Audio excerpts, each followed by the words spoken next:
Welcome to App Stories, a weekly exploration of the world of apps. Today's show is brought to you by MindNode. I'm John Voorhees, and with me is my co-host, Federico Viticci. Hi, Federico. Hey, John. How's it going? Doing all right. I mean, it's a little hot here, but I'm getting ready to go on a vacation. So I know you're at the beach, and I will soon be by a pool, which will be just about as good. There's no beach in Chicago? I don't know. You know what? There are, because we have a big lake, but right. You're a person who lives near the ocean, as was my wife growing up, and she says, it's a lake. It's not the ocean. It's not a real beach. She is right. Your wife is absolutely right. You and Jennifer can agree on that, and that's the way it goes. Yeah. It is a beach. There is sand. It's just not, there's no salt water. No, we went over this with Mike on another show before. The lake is not the same beach as the sea and the ocean. So anyway. Yeah. All right. John. Yes. This episode is not about lakes. No. It's about something interesting, I think, that is gonna happen with iOS 11 and the Mac. Yeah, it's something that we both really want that didn't really get implemented in iOS 11, and that's shelf apps. There's no shelf in iOS 11, which is something that you had in your concept video before we went off to WWC, and you were thinking about what could iOS 11 bring this year. One of the concepts in the video was a shelf where you could take an image or a bit of text or something like that, or a file, and you could drag it there and temporarily leave it there and then put it somewhere else in iOS, just as a way, as a placeholder, as a temporary resting place. And we'll talk about iOS 11 a little later, but I thought we would start with Mac apps, because shelf apps have been around for a while on the Mac, and they are pretty handy. I did a review of one just a little while ago. Oh, yeah?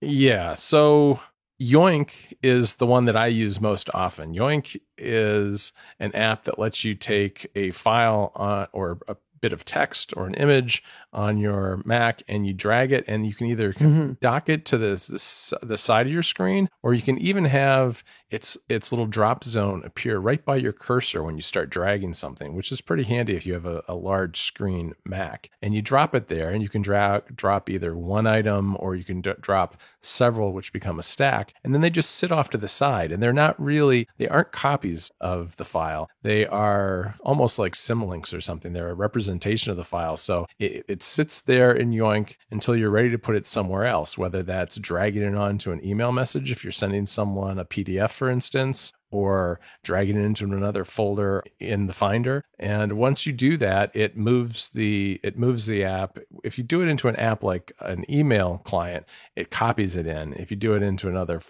folder in the Finder, it moves it, unless you specifically tell it that you want to do a copy by holding down the Option key. But it's basically a very simple app that's a temporary resting spot for your files. And I've really enjoyed it, and it's been getting a lot of nice updates recently, including some cosmetic things like if you're dragging multiple files, the latest edition, even since I did the review, will show you how many files you're dragging. Gives you one of those little badges. Oh, that's so nice. Know exactly what you're doing. So that's the one that I use day to day. Another one is called Drop Zone. And Drop Zone is by Apptonic, and it does a little bit more and a little differently. It's a menu bar app that sits up there, and when you start dragging something, it activates and has a drop zone that you can put files and text and that sort of thing into it. And you can either park things there like you would with Yoink on their way to another destination, or you can install various actions. So you could have an Amazon S3 action for uploading the files that you drag there up to S3, or FTP for your server, that kind of thing, or even an email action to open up a new message with that file attached to it. There's a lot of things there, and there's an API for developing your own extension points for Drop Zone, which a lot of people have made. I've looked at it because I think it's some kind of thing I could maybe use with screenshots and uploading them to Rackspace, which is the service that we use for all the images on Mac Stories. Yeah, I'm familiar with Drop Zone.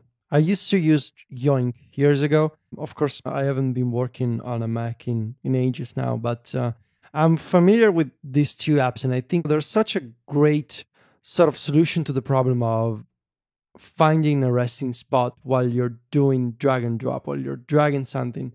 And I feel like most people, they're especially on the Mac, where it's not like iOS 11 where you can use multi-touch and you can interact with the rest of the UI. Obviously, the Mac doesn't have direct manipulation, so you're dealing with the trackpad, and it's harder to. There's no concept of multiple cursors, multiple indicators.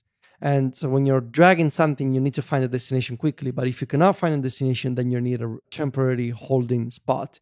And I think Yoink is exactly the kind of shelf that I would like to see on iOS. Yeah, the thing that's really nice about Yoink is that, especially if you use something like Spaces, you can very easily find yourself in a position where you've got different apps on different spaces, and it's a bit of a pain to start dragging something, then get to another space and drop it where you want it to be. So having that temporary spot is nice, and I prefer it to something like the desktop. A lot of people will just drag something onto the desktop, but sometimes the desktop is covered up, and that's not a good option.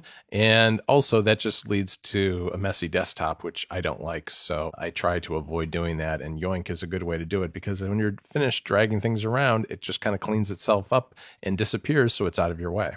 So you haven't run into the problem of basically you're replacing the mess on your desktop with a mess in Yoink? Like after adding, one thing after the other, now you also need to manage the shelf in Yoink?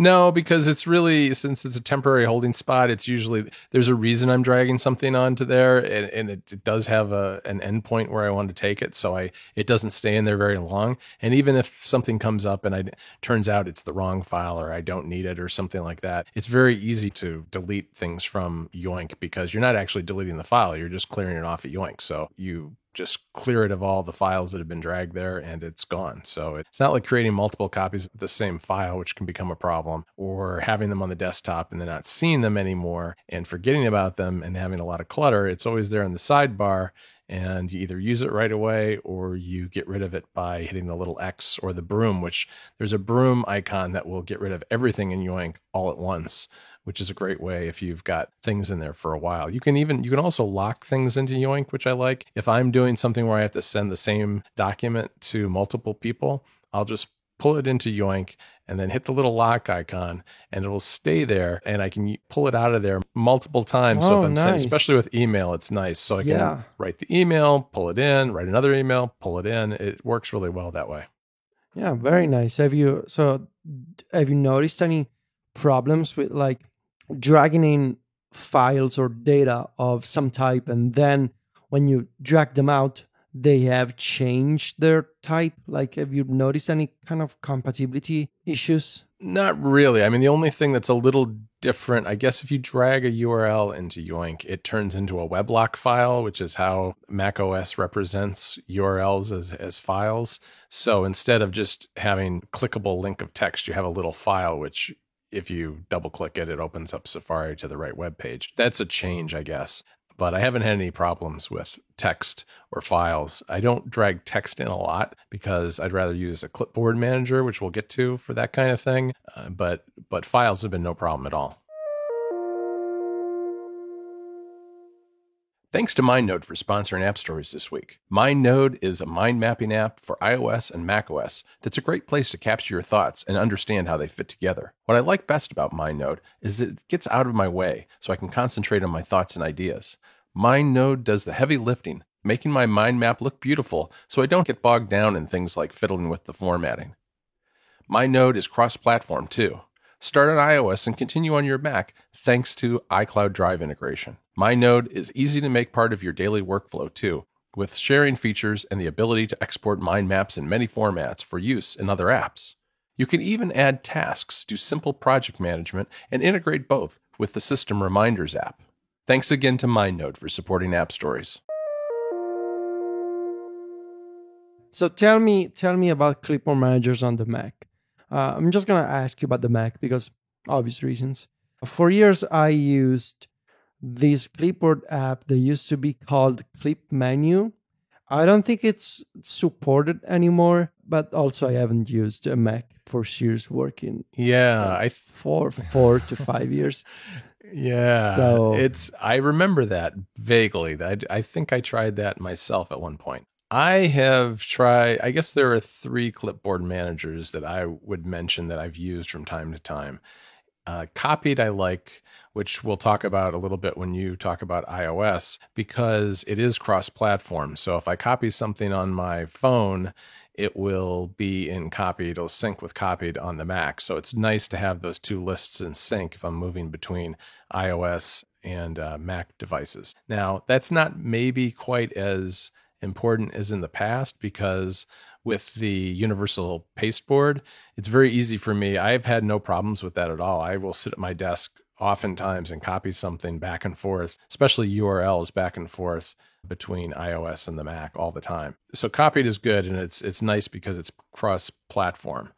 Pastebot came out on the Mac not that long ago, as earlier this year, and I did a review that we'll put in the show notes. And it's the power user option, because it has some incredibly powerful tools that it puts at your disposal. For instance, you can do something called sequential pasting, which you can copy multiple items in a row, the first item, second item, third item, and then they're assigned keyboard shortcuts, and you can then go to another app and put them into that app, pasting them one after the other in that order. I was using it for a while with the newsletter for Club Mac Stories, because we'll have an article that'll have text, then an image, then text, then an image, back and forth. So what I could do is I could copy HTML, make that number 1, copy the image, make that number 2, copy more text, make that number 3, and then just go boom, boom, boom through them, pasting them into MailChimp when I had everything in order. So that's the kind of thing you can do with that. Plus, you can also do filters, which are text transformations. You can copy text and turn it into HTML, or you could change it to title case or all caps. Various things you can do with text, which I haven't really used much because I don't have a lot of use for it. But the HTML one is kind of handy if you're doing something like we do with the newsletter, which is an HTML. And the final one I'll mention is Alfred, because I use Alfred. Alfred's one of those apps that if you use it a lot, you start out very simply just launching apps on your system, and then you can branch out and use its other functionality. Like I'd use it to do custom searches of macstories.net all the time so I can find old articles that we've written. But it also has a really powerful clipboard manager that I have only just recently been getting into, but you can set it up to save, say, like 7 days worth of text, 2 days worth of images, and 1 day worth of files. And you can change that and make it whatever you want. And that way, when you go in, you can then, with the keyboard, never taking your hands off the keyboard, find 7 days worth of text snippets and drop them into something else whenever you want, which is really powerful. I just haven't used it as much as I should have probably in the past, since I'm already in Alfred a lot. So on iOS, it gets a little trickier because there's no way to have like a system-wide clipboard manager the same way that you can have on the Mac. And for that reason, the market of iOS clipboard manager is considerably smaller than on macOS. And really the single option that I would recommend is Copied. As you mentioned, it's an excellent clipboard manager that lives on iOS, and it's managed to be useful, even if it cannot be invoked in the background or with a system shortcut, even if it doesn't have all the privileges that it would have on the Mac. The developers integrated Copied in so many different places with extensions, with like custom keyboard, 2 action extensions, a widget, so many little touches that it kind of feels pervasive and system-wide, even if it's not. And Copied, you can read the articles and tutorials that I did on Mac Stories, but essentially it allows you to copy text and images and to save them as snippets, sync them with iCloud, and access advanced features like, in addition to copying or to previewing links with Safari View Controller, you can merge them, you can run JavaScript on them, you can apply rules to them, you can have templates, you can reformat links as Markdown, you can extract individual bits of items from text, you can use JavaScript to advanced scripts to reformat. Basically, you can do programming inside of this clipboard manager if you want. And of course, you can organize snippets into lists. You can switch to the custom keyboard and paste from any app. You can bring in a snippet that you haven't copied and tap it in the custom keyboard to insert the snippet in the text field. It's really, really nicely done. And it strikes a nice balance of ease of use, simple design, but also power user features that are in there. They are available to you if you want them. So it's not a complex clipboard manager. It's an easy one to use, But if you want to go deeper, you can. And that's an aspect that I really like. Also, I should mention, for the sake of telling all the things that I've done, there's a way to build a clipboard manager in Workflow. And I've done this in the past. I don't recommend to most people to do this, but I know that, for example, my friend Steven is really a fan of this plain text clipboard manager that I built in Workflow and iCloud Drive. So there's going to be instructions on how to set this up in the show notes. But honestly, in terms of holding stuff for later, using the clipboard, I would recommend Copied. Copied obviously cannot read the contents of your clipboard on iOS in the background all the time. You need to go in there and save stuff. But if you consider the extension, the widget, and the keyboard, there's plenty of ways for you to save a little snippet or an image without having to go back to the home screen, open the app, and tap save. That's one limitation of Copied, I guess, is that it has to be open to sync. I mean, that's one thing that I've noticed, especially with the Mac, is that sometimes I have to just kind of open them in order to get everything to sync on iCloud. And that's not the developer's fault. I mean, that's just a limitation of iOS and how that app has to work. Yeah. All of this leads up to iOS 11 and the fact that iOS 11 won't have a shelf. So I talked about this idea when we did the concept for iOS 11 with Sam Beckett a few months ago before WWDC.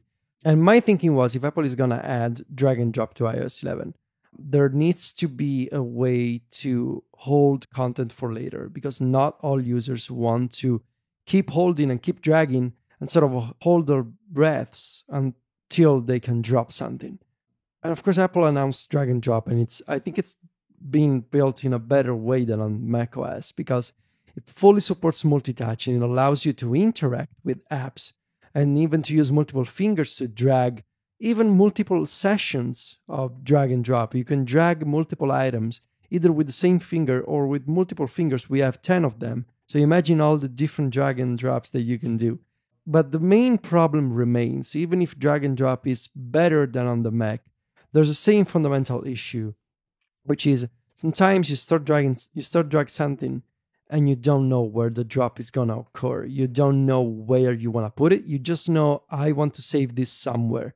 And most people do this with the desktop on the Mac. They drag something, they realize, well, there's the desktop picking up from Windows down there, so I'm just going to drop my file on the desktop. On iOS, there's no desktop. And I feared before iOS 11, I feared that Apple would run into this problem of, I'm dragging something, now I don't know where I'm going to drop it. And it felt to me like we needed to have a way to have this sort of parking spot for drag and drop, where you could put something, then do whatever you wanted to do, pick it up again and drop it somewhere else. And this is not happening with iOS 11. And for a very clear reason, that Apple is selling the idea of when you start dragging, then you can switch to any other location you want. You can open any other app you want because you retain full interactivity. You can use your other hand to open apps, to open specific views, and then decide where you want to drop. But this isn't stopping developers from building their own shelf apps. And based on what I've seen so far, and I know, John, you've had similar experiences since the first beta of iOS 11. Right. We're going to see a handful of shelf apps done by third-party developers, right? Yeah, I think it's going to be interesting to see what the way people implement this. You make a good point about interaction on iOS 11, because when you think about it, the fact that you're able to use all 10 fingers is a lot like having 10 mice on a Mac, and you don't. Once you start dragging something, you're limited. You don't have an easy way to find the destination, but on iOS 11, you do. But at the same time, you don't have the convenient parking spot of the desktop. So I was hoping that we would have seen a shelf that would work something like what you had put in the concept video, which is once you activated a drag, some corner or edge of the screen would be aware enough to know that if you dragged the item up to, say, the top, that a little shelf would pop down and you could pop it on there and drop it and then go back up and get it out of the shelf later on. but we haven't seen that. And I think you're right. I think it is a good opportunity for third-party developers. I think the solutions can't be as integrated as they would be if they were baked into iOS, but I'm hoping we see some good innovation here and some interesting ideas. As you probably know, AppStories is part of MacStories.net, a website founded by Federico in 2009 that's devoted to bringing you in-depth coverage of technology news, detailed reviews of our favorite apps, and personal stories about how technology affects our lives. Today, I want to tell you a little bit about Club MacStories. Club MacStories offers exclusive access to extra MacStories content every week. For just $5 per month or $50 a year, you'll receive 2 article-packed newsletters, MacStories Weekly and the Monthly Log, featuring our favorite apps, collections, tips, giveaways, iMessage stickers, workflows, answers to reader questions, interviews, home screens, and reader setups, along with personal stories and much, much more. We also maintain a complete archive of past issues of the newsletters and the downloadable perks we've created over the years, and it's all available for you no matter when you join the club. We're coming up on the Club MacStories anniversary in September, and as in the past, we'll have some special perks exclusively for members. Club MacStories is a labor of love that we work hard to make special for members who enjoy MacStories but want even more. If you're interested in joining, head over to club.macstories.net. That's club.macstories.net for more details and to view samples of some of the work we've done in the past for members. There will also be a link in the show notes.